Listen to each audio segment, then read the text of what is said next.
Our actual podcast topic for today was kids and money. And we have talked vaguely about kids and money before. And based on those conversations, I've come to some more well thought out ideas on how to form your kids in good use of money.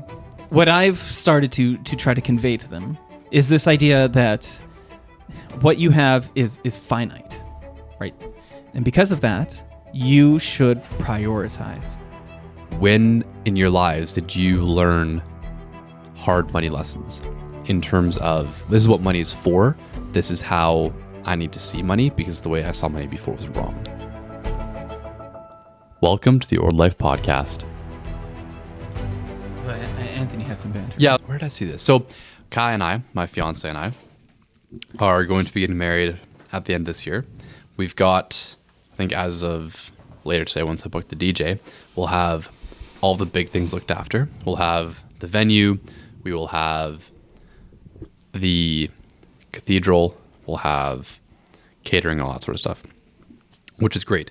And now we get to start getting into the nitty-gritty details of what the ceremony is going to look like, what the menu is going to be, the flowers, the color schemes, all that sort of thing. It'll likely be a formal event, so you guys can start planning your suits. So it's like what's a black tie affair? Yeah. Okay. Yeah. New Year's Eve, black tie. That might be the yes, that's the look that we're going for. But I sent Kai a document yesterday, and it was pretty much just a 4 couples outline of marriage ceremony with the different vows that you have. So there's technically 2 options, but there's also 2 ways of saying it. So you end up with 4 different options for vows. And it's like, I, insert name, take you, insert name to my lawful wife, yada, yada, yada. Or it's the priest says, do you name, take name to be your, and you just say, I do. And so there's 2 different versions of vows. And then you can have the priest ask it, or you can say it yourself. Mm-hmm. And so it's one to figure out, should we do that? And we've been encouraged to say the vows ourselves, which I think is very nice and very beautiful. But at the beginning of this document, it talked about the different ways that the bride and groom can or should enter the church. Because for Catholics, it is the bride and groom who are the ministers of the sacrament, right, technically. And you chose the option, descend from the rafters to music, right? Well, no, because conventionally, like Sting from the 90s. It's not a mega church. I was thinking like Mission Impossible and like Tom Cruise coming down, rappelling down. Yeah. Do you know the Sting reference? No. Not the musician. No. Oh, I was thinking the musician. I thought the you wrestler. were He'll always be up. You're WCW guys. He has, like every single time you start talking WWE, it's like there's a different. Yeah, this is a generational gap that we're going to get into. Don't worry, we'll fill you in. Yeah, we're just going to watch. We'll bring out the VHS for me. Cancel the podcast. Yeah, break out the tapes. This is now a wrestling podcast. Yeah. Never mind tax seasons and tax returns. What we now have to do. Let's get back to the story. I want. Okay. Okay. So, typically, if you go to a wedding, you will see either the bride herself walk down the aisle, which has become like a newer thing, or it'll be the father who walks down the aisle, or sometimes both parents will walk down the aisle. Right.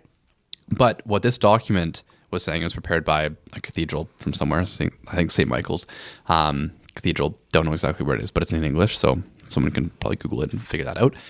It was saying that the most true way to the liturgy is for both the bride and groom to walk down the aisle because they are the ministers of the sacrament. So that is the most theologically true way of entering into the sacrament, because you're saying these 2 people are walking together towards this life of unity and sacrifice and love. Mm-hmm. But what do you guys make of that? Because I discovered it for the first time yesterday. And so now I'm thinking about it's marriage ceremony and mass and what we should do and all those different things. And I think it's actually quite beautiful now that I understand that. And part of it too is because the whole idea of the father walking the bride down the aisle, in the past, I had heard that it was this spiritual sign of, well, the father and mother are meant to help bring their children to heaven, because you have the threefold purpose of marriage being the good of the spouses, the procreation of children, and the education of children. And so this is the fulfillment of the father's, I guess, duties. Not really, because she's still responsibility alive. But it's like of the child. Yeah, like I've raised you to this point, and now you're at this point where I can I'm confident in giving your hand Yes. to this person, and this is the person who's now responsible for getting you to heaven, hence the good of the spouse. And so if it's the father who's like the head of the house, or the father and the mother who both do that, and that's beautiful. But then as well, I was reading in this article where I discovered this on newer couples who are both walking down the bride and the groom, that kind of came out of more Protestant American culture I didn't know of that. the wife being seen as a financial liability. And so it's Sorry, you said the couple or the father? the father and walking the bride, Okay. walking the daughter down. It's like this passing off of a financial liability, or this handing off of property, the burden. yeah, or this handing off of property. Yeah, because like to the first, symbology of the father handing off the daughter as the culmination of I've done my fatherly duty. Technically, that should be when they become an adult, yeah, not when they get married. yeah, or even, and I don't know. I was mentioning this to Kai yesterday. I don't know if fathers will bring religious sisters, like if their daughter becomes a nun, if there's anything similar to that in terms of the father like goes and gives his person or his daughter at Yeah, there's not. the I'm altar. pretty sure there's not. Have you Yeah. attended any of these? No, I've not. But don't. I Don't quote me. I've never. But I I'm actually 100% know. sure there's not. That is true. I actually have, and Okay. Was there anything No, of that there sort? wasn't. Yeah, it was one of the sisters who was at our high school. I guess she had like elementary school. She had like her full inauguration into, or maybe it was like a renewal. Yeah. So maybe it wasn't. I'm sure there'll be replies to us like, no, it goes this way. when- Yeah, maybe. Yeah. Please, like, Please send correct us, something. but in. I'm absolutely Humble sure there's no us. father involved. Yeah. Sorry, the only father involved is the priest. Yeah. AJ, what do you think? I can see both. Yeah. I mean, thinking of our wedding 25 years ago this year. Congrats. I thank you. Well, also knowing that if my wife was listening, to make sure that I acknowledge that too. Well, we did it. I'm doing the math in my head right now. Like, what are my... No, it's not a special one. I mean, they're all special, but a big number. Yep. We did it in that common way in which the father had brought in my wife to be. Yeah. Yeah. I like the symbolism if it's in terms Yeah. of both coming in together, but also I can appreciate that if you're coming in separate, it's kind of speaking, you're coming from two separate lives yet to be joined in unity. Yeah. In the sacrament of matrimony. Yeah. What is Kai leaning towards? Since bringing this up yesterday, I think she's still more on the father walking down. Why don't you combine them all? Why don't you have Kai's father walks her down at the same time your mother walks you down? Oof. All of you together. There we go. Not bad. But I think part of it for her is like, well, then you have to do like a first look, and there's all these different things that have to shuffle about in the day. The what? The first look, because Oh, right. conventionally, and even this, right? The reason why it's superstition to see You really delved into this. Well, yeah, you start looking into these things, but the reason why you don't want to see your wife before the actual For marriage, the Instagram moment. yeah, well, for the actual marriage, and why she's veiled is because then in arranged marriages, the husband can't bow out and be like, "Oh no, you're ugly. I actually don't want to marry you." So like there are certain traditions where it's like, well, is this really a good thing to uphold? Like, do we really need to keep this thing? Because they're not really like good traditions in terms of like beautiful things. It's more so, yeah, this is a property or liability that I'm passing off to you. She's veiled, so you can't see that she's ugly. Like, you're just kidding. Yeah, that's... Can I say, as I have one daughter, AJ, you can let me know if you feel the same way or not. I totally get arranged marriages.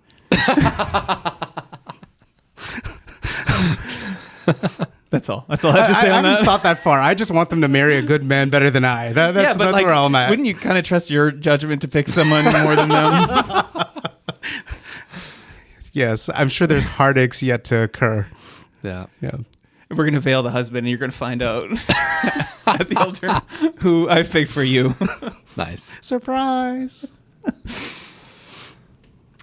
I in the Eastern Catholic tradition or the Orthodox tradition, I've heard that they would put crowns on each other, and I think they'd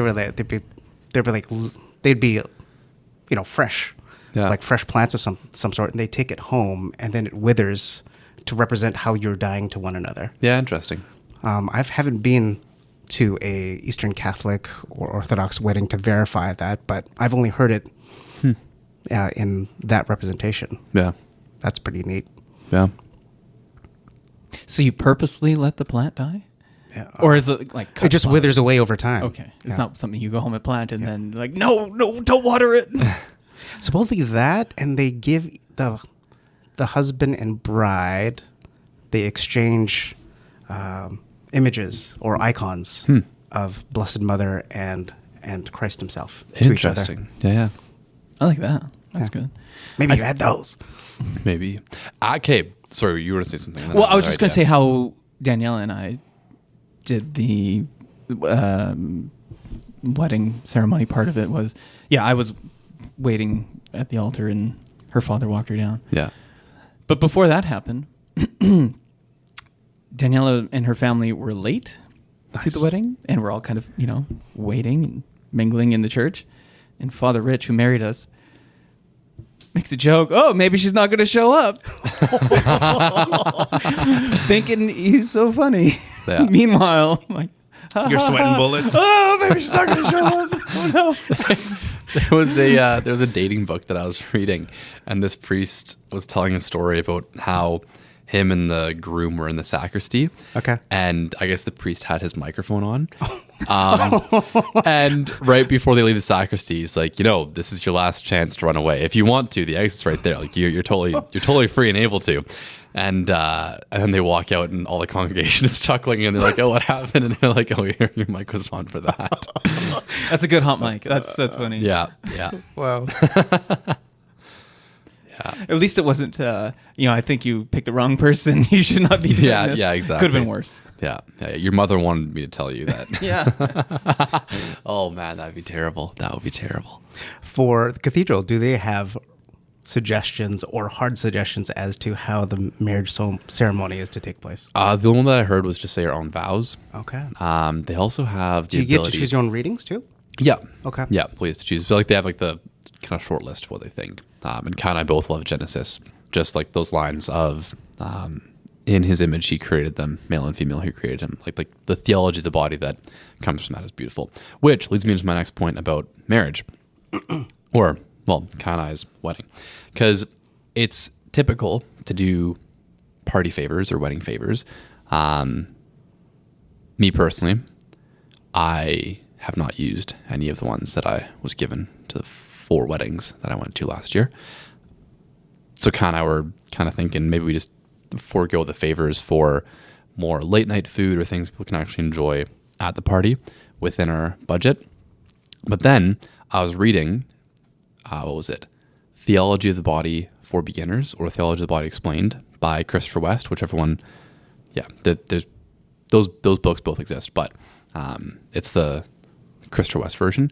And I saw down at the bottom of one of the pages, order like 6 copies of this for $18 at dynamiccatholic.com.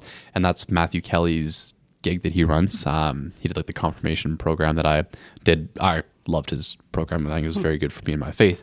But it was kind of making me think, well, I wonder if instead of party favors, because Dynamic Catholic runs this thing where every Christmas they have a promotion where their donors are generous enough to basically just give away a bunch of books for free to these different parishes so that people can have some type of spiritual reading or reading about the faith.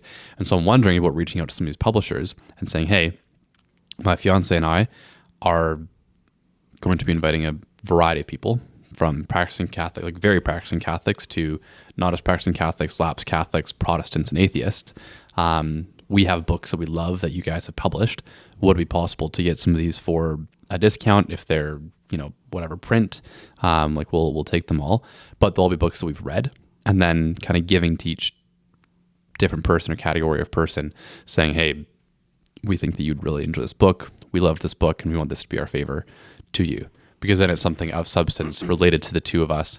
And because it's around New Year's, then we can say, hey, new beginnings for New Year's Eve or for New Year's resolution, it'd be great to read a little bit of this book. Not only to grow in physical like a physical ability of like how Yeah. it usually is around Yeah. losing weight. It could be growing spiritually. Yeah, never mind physical health, it's spiritual health.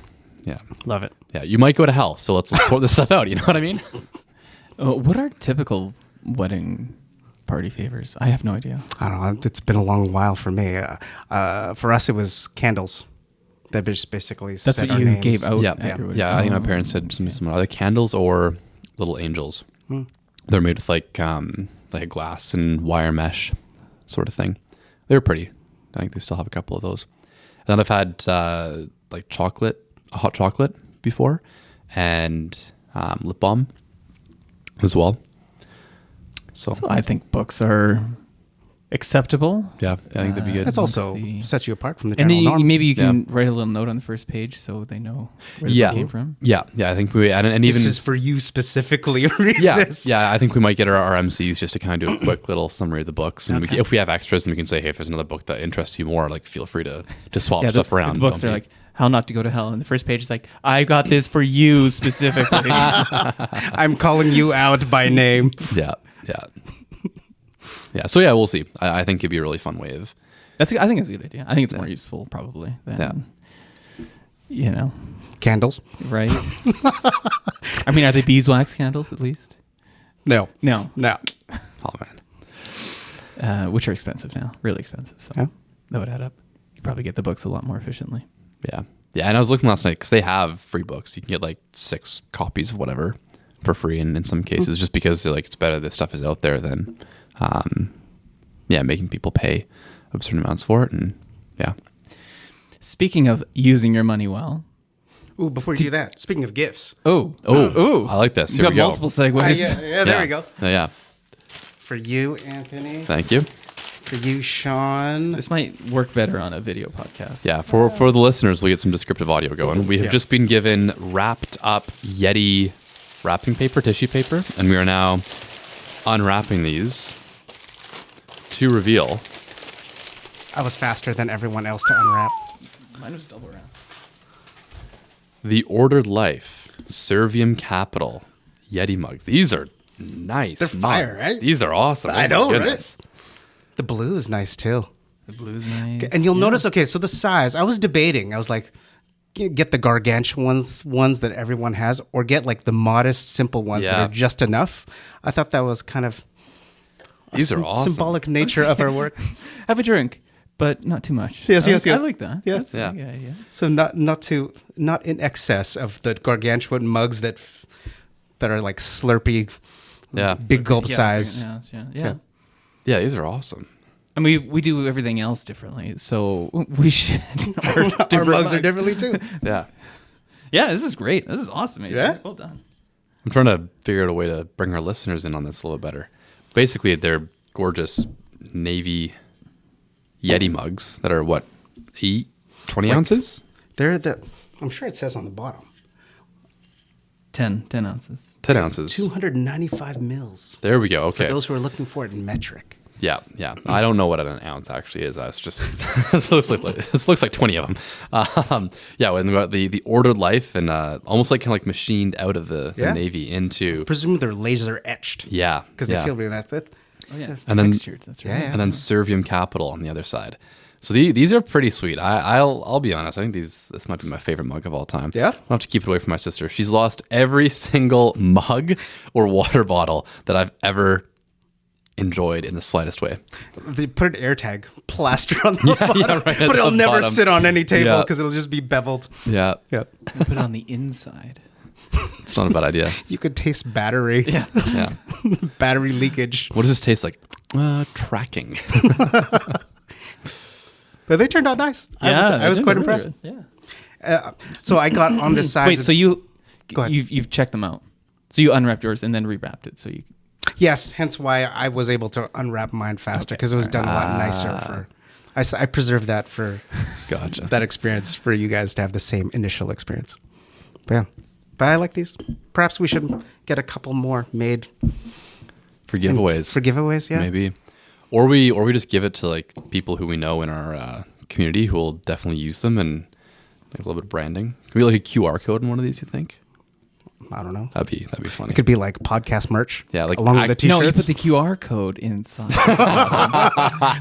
For the latest episode. Yeah, as you're drinking, you're like, what's down there? You know what I need? More drink and more podcast episode. Yeah.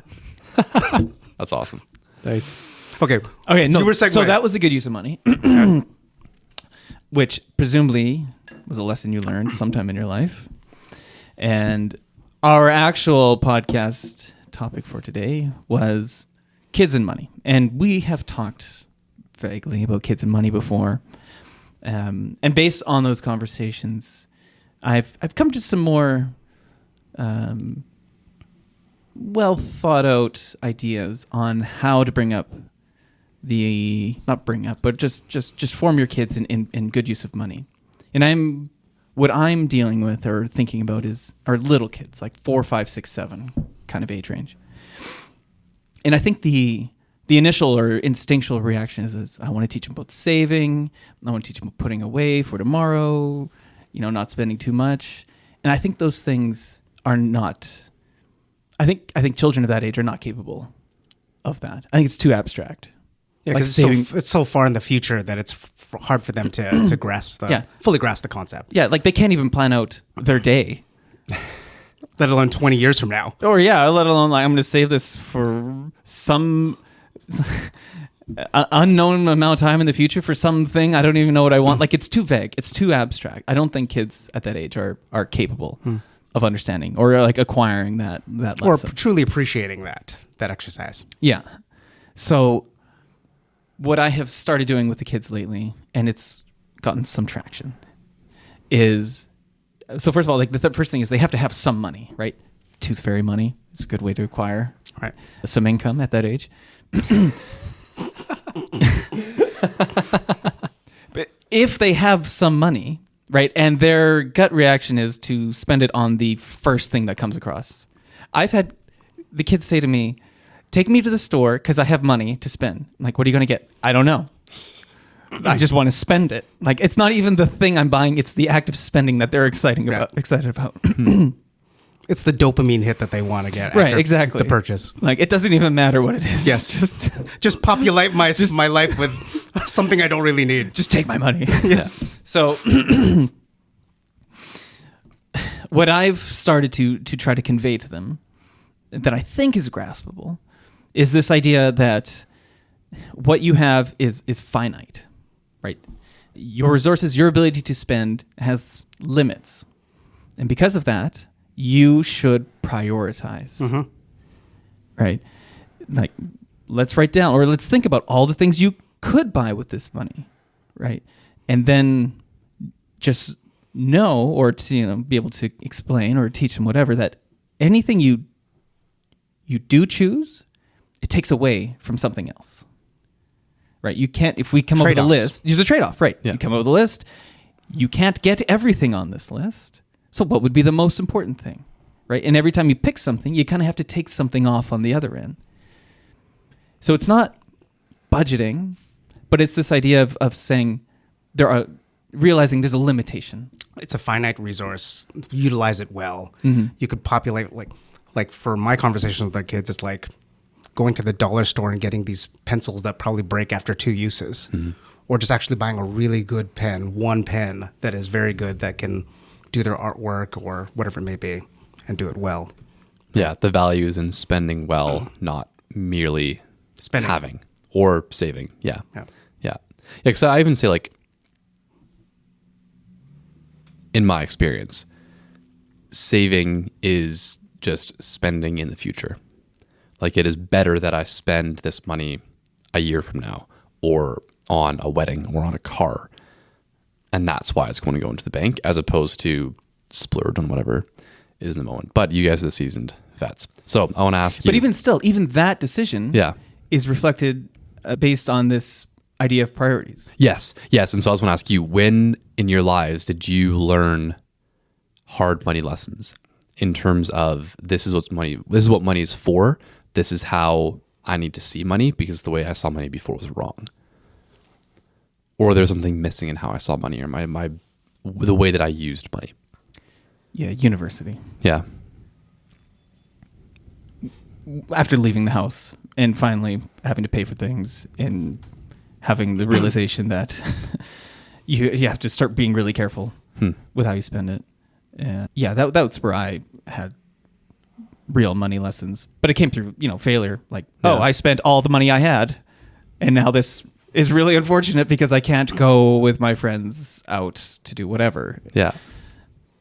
Yeah, I'd agree with that. In university, where the real money lessons began, I lived in dorms, so the the allure of going out every single weekend and hanging out with friends, and then knowing that, hey, I spent my whatever minimal allowance that I had for social entertainment for the month is just blown out on one weekend. Now I can't do anything for the rest of the month. Yeah. So you had to learn just this exact same lesson, right? The limitation that you should have been in priorities. Like, it can't be every weekend. You should know this going into it. But we all have to, what the burned hand learns best, right? We all have to make that mistake.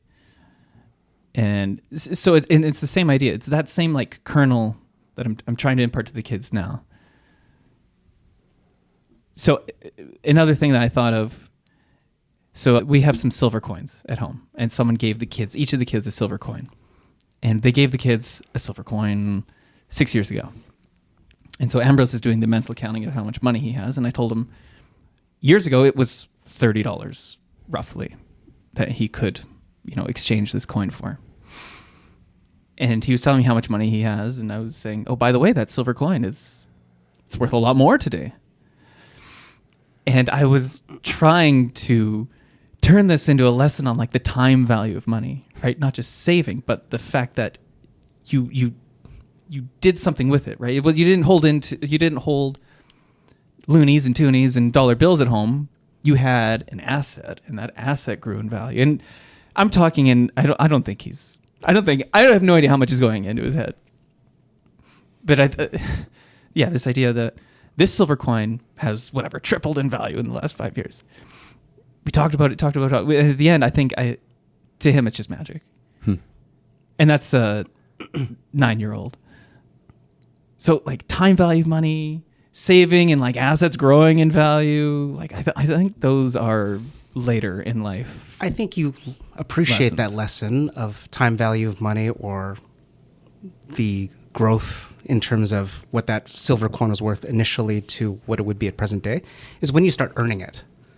Because then there's an attribution of I attribute, yes, this money, but to how much time, how much effort I put into this.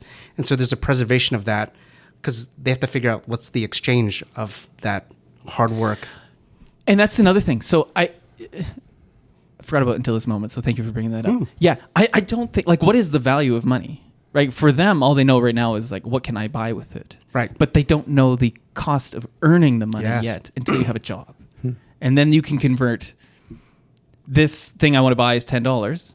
That $10 took me an hour of doing this thing I don't like. Or I had to spend a whole weekend delivering papers, if you're of my era, of how many flyers I had to drop off at so many different homes of how many city blocks. And I'm wow, this $20, I'm not going to buy this action figure any longer. I'm going to wait because it's got to be significant in relation to how much time and effort that went into it. Yeah, so that connection between money and effort, I think that's an older, a teenage child thing. But I don't think you can get that until you do it, until you put the work in. And particularly if you're doing work that you don't like, is a good way to learn that lesson. What I think you are teaching them with the silver coin, and I think it's more challenging now in current generation, is the tangibility of money. Is with the silver coin, you could feel and hold it. There's an attachment to it to some degree, versus when it's just a concept, where now it's you usually pay for things by just tapping it. There isn't that pain attributed to giving it away or relinquishing it that I think is an important lesson. I was with James the other day at the store, and he wanted to buy something. He's like, bring out that card with the money. It's just magic. And I think he thinks it's just endless. There's just there's nothing being transferred. Just wave the thing. We could just wave this all day long. There's no limitations on what's available there. I mean, if you took it a step further, I've contemplated this possibility. So whenever the kids get birthday money or Christmas money or whatever money, buy silver coins with it, so it still has the tangibility. So that's more difficult to spend. So when they do want to spend it, they have to convert it to actual dollars. Yeah. So that's another thing that's happened with my children and their silver coins is they have learned a lesson in illiquidity, which is to say, Daddy, please go take this to the metals exchange store and exchange this for dollars. And I have yet to do that because it adds a barrier. Well, it's a barrier, and it's like it wasn't. We went down, but they were on vacation, so it was closed, and then he couldn't find it, and so there are all of these hurdles, which is this implicit lesson in sometimes an asset can be difficult to sell. It can be difficult to convert into money, and meanwhile, that market value could be changing. So there could be a lesson there too if they're exchanging it. Like what rate they're offering relative to the market rate, an element of like negotiating or visiting other places that may offer a different... Shopping around for better. Yeah, that's true. Those are lessons in that too, to extract the best value on that. Mm-hmm. And that's another reason why it's been difficult is because I've wanted him there when we exchange the coin for money. And like every time I'm around it, he's not around or this. So it's been hard. You know, the example that you used for silver coins, I recall my childhood, which was sports cards, which has a resurgence as of late. Yeah.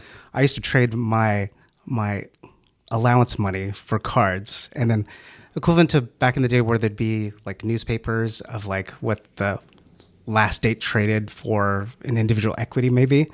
There was a monthly basis. There was like a Beckett magazine, which showed its value at present. And then I would go to the sports card store.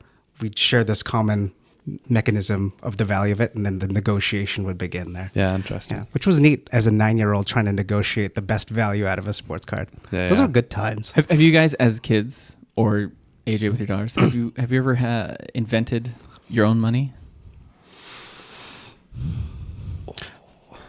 Sort of. My kids, so we introduced the concept of allowance in our family in exchange for chores. We use an app in which gives a point value to each particular chore, and then that point value is traded in for money. So in that way, kind of, sort of, it's like points is a form of currency. Sure, yeah.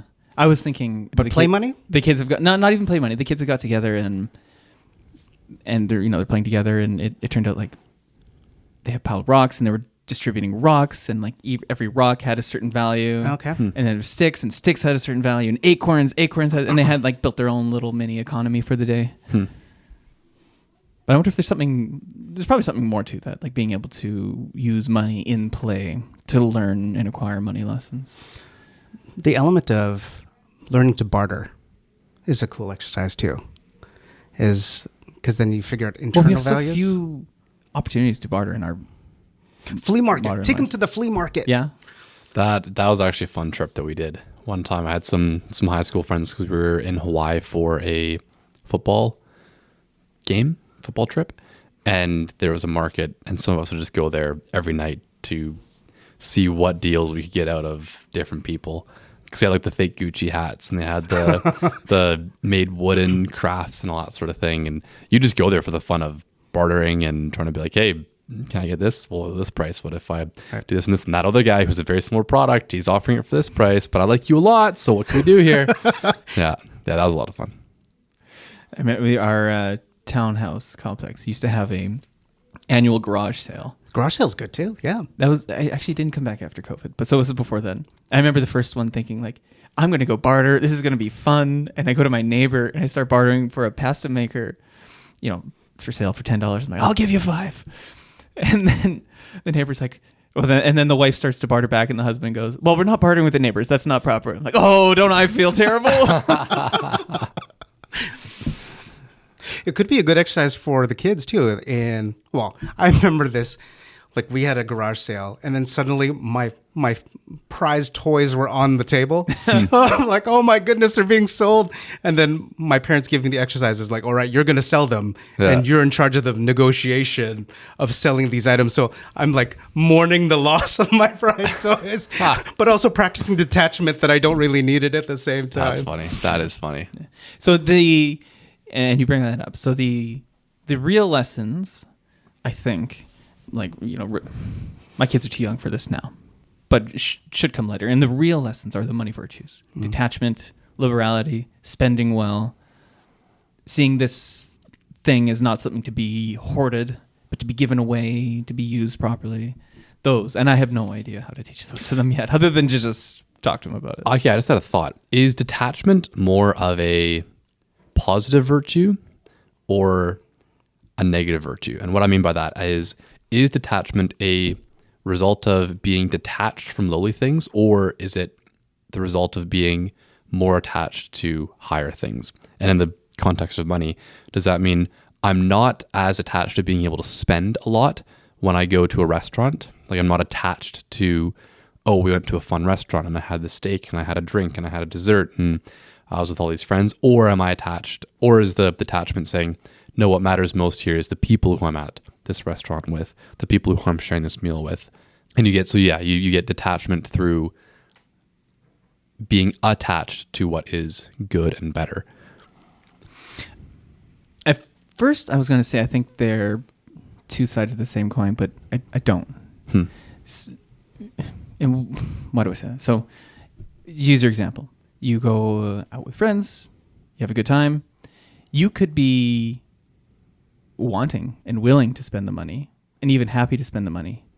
But when it actually comes time to do it, it's very painful. Or you're in this context, everyone's laughing and sharing stories or whatever. And in the back of your head, you're stressing out over the bill. So you can both be attached to those positive things and still be not detached from your desire for money and your unwillingness to let it go. Yeah. So I think it is more of a negative virtue. Is that right? Yeah. So negative virtue. Like you need to actively practice the detaching from this thing and the attaching to something else, but like as separate. They don't automatically come together. It's not a spectrum. I think they're two different things. Yeah, that makes sense. That does make sense. I think the attachment towards... I'm coming back to the example of the toys for me as a kid. The attachment to these material things.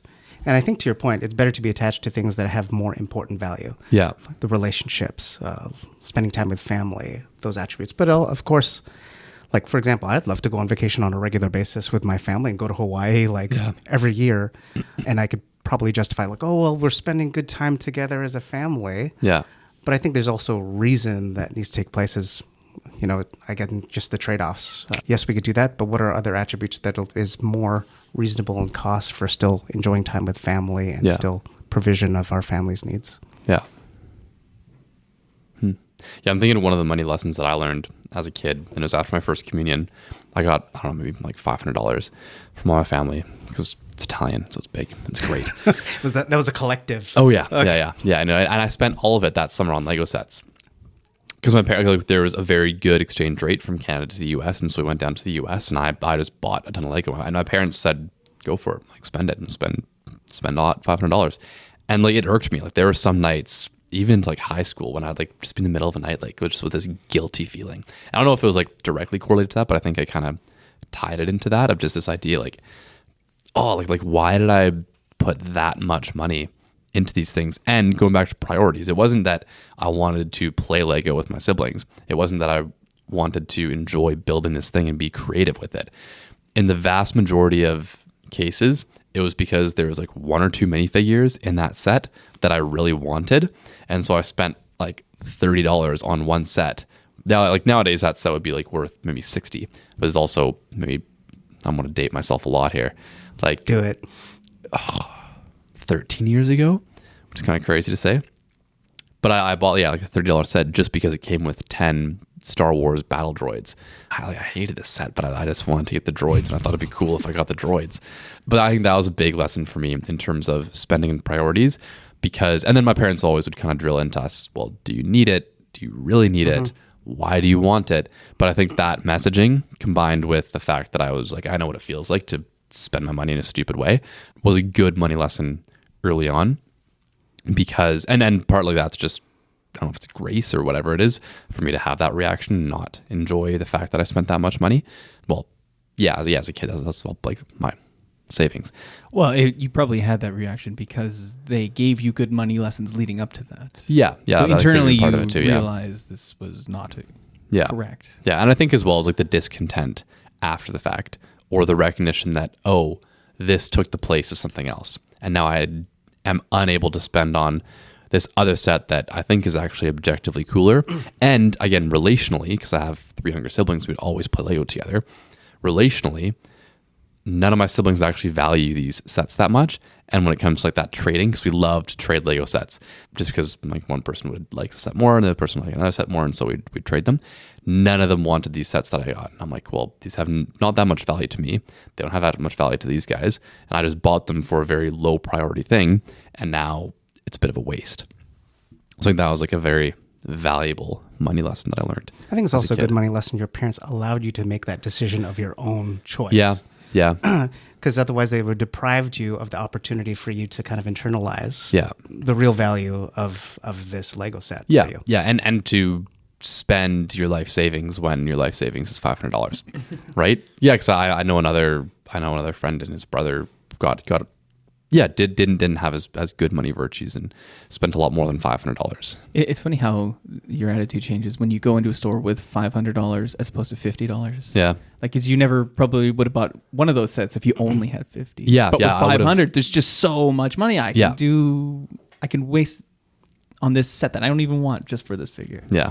I'm curious of the money habit that goes like, so for, you're speaking of Star Wars. Yeah. Star Wars released the Death Star or whatnot. Of the Lego sets? Yeah. Like, yeah. and there's like, I don't know. Don't pretend like you don't know what the Death Star is. There's like, I don't know, like 30 or 40 minifigures that Yeah, are yeah, unique there's to that some set. really cool ones. I'm presuming it's like $1,000 for that. Like this is like a new at one present, today? yes. Oh. at yeah, present. they Oh, released yeah. a new Oh, Death so Star. you're totally. Oh, yeah, no, but they maybe released it like, what, a year ago or something like that? But it looks very cool, and it's got like all these different like moving parts from scenes in the movies, and yeah. Like I would be hard pressed to like, all right, I'm gonna spend $1,000 Yeah. on this set. I don't know what circumstance I'd have to be where like I could easily relinquish that. I think part of it, and this is kind of getting like more of a tangent from like the larger money discussion, but I don't mind spending more money on Lego sets if I want to put them up on display. Yeah, where are you gonna put something like that? Well, so I have like the bigger. You're going to get in it and you're going to fly to Alden. Yeah, exactly. I have like a larger Lego F1 car. Okay. And that's something that I could put up and put on display. I have like the Batman's tumbler. I have the James Bond Okay. DB5. And so those sets range from like 150 to I think 330. But There's cool display cases for those. exactly, yeah. You So hang them on the wall, right? Yeah. So yeah, the F1 car, like I'll hang up and that sort of thing. And even like Lego has like some Lego art stuff, and I don't think it became too popular, but we have like a big Darth Vader and we have an Iron Man, which all look really cool. And so I think there's an argument there. Like instead of going to Winners and spending like $100 on some whatever art thing, if you're into Lego, that can be a cool way of To make putting it it up art, there. the experience put it together. I love the Yeah. experience of putting it together. Yeah, it's a lot of fun, and then someone can play with it in the future. And I know that all of my Lego will get broken, but that's detachment. That's detachment right there. Half it's in a bin. That's a good exercise. Yeah, Actually. yeah. Half of it's in a bin. So half the Lego that I actually got when I spent that $500, all of it got smashed up when I came back from a trip with my mom. Because for her 10th birthday, we'd always go to Boston to see our aunt who lives there. And when I got back, like 3 of like my favorite, most cherished sets were all smashed up, and one of them I rebuilt. The one I didn't, and yeah. But it is what it is. The other good thing that your parents did for you, which is like a broader parenting concept, which is key but really hard to do, is allowing your children to fail. Yeah. Mhm. Yeah, because you want to protect your kids from making any mistake, but the mistakes are good learning opportunities. That's like the only learning opportunities are the mistakes that we make. Yeah. I was listening to a podcast recently, and it was like women change for relationships and men change for consequences. And even I've heard as well, like men are more attuned to learning from things that they did not do, whereas women are more attuned to learning from things that they did do. Which I found interesting. But yeah, all of it is like something has to happen or not happen. Like you have to either forsake something or do something wrong to learn from it. I'm thoroughly of the mindset that experience is the best teacher, even when it sucks in the moment. Like at some point, if you're mature enough, you'll realize, oh yeah, that thing that sucked definitely had a purpose. Yeah. But like experience doesn't go far enough. It's failure. It's like Yeah, experience yeah. doing this all the wrong ways Yeah. to figure out the right way. Yeah. Man, maybe we're saying that because we're all men, as opposed to you. This is all news to me. Women Really? change for relationships. I'll send you the podcast. It was with Adam Lane. Watch all these Smith. women get back to us. What are you talking about? This podcast. I've never learned anything from failure. I'm not going to learn about That's from like a relationships podcast. But That's our spin-off podcast. Yeah, but I'm sure it could be applied in a similar vein to money because it is still like you are relating to this thing. I think that's why, and I always find a way to relate it to sports. But I mean, I find that, like, say in schooling at present is like we don't want to fail any kids, or we don't want to make kids feel bad that they didn't do well relative to the what the ideal outcome is. It's kind of like giving everyone a participation award. Yeah, and there's no real sense of like real mastery or excelling at something. Yeah, and I think that's why I'm dating myself. The sports culture of back in my time versus at present, where now there's a large culture around sports and people spend a lot of money on sports, is because it's the avenue in which failure is acceptable. It's a natural outcome, and you don't have to preserve kids from that. It's okay to lose. Yeah, I fully agree. And I think I've been frustrated in school, and I see my siblings also getting frustrated in schooling when merit is not rewarded properly, and when laziness gets rewarded. Period. Because you don't want to leave. Unfortunately, the audio file is damaged, so we cannot get any more of the podcast. But we hope you enjoyed our discussion on marriage, money, and how to deal with money conversations with children. Tune in 2 weeks for another episode of the Ordered Life podcast. Thank you for listening. This podcast has been prepared by Sean Gregory, who is a portfolio manager, AJ Sanson, and Anthony De Lazari, who are associate investment advisors for IA Private Wealth Inc. Opinions expressed in this podcast are those of the portfolio manager and investment advisors only, and do not necessarily reflect those of IA Private Wealth Inc. IA Private Wealth Inc. is a member of the Canadian Investor Protection Fund and the Canadian Investment Regulatory Organization. IA Private Wealth is a trademark and business name under which IA Private Wealth Inc. operates.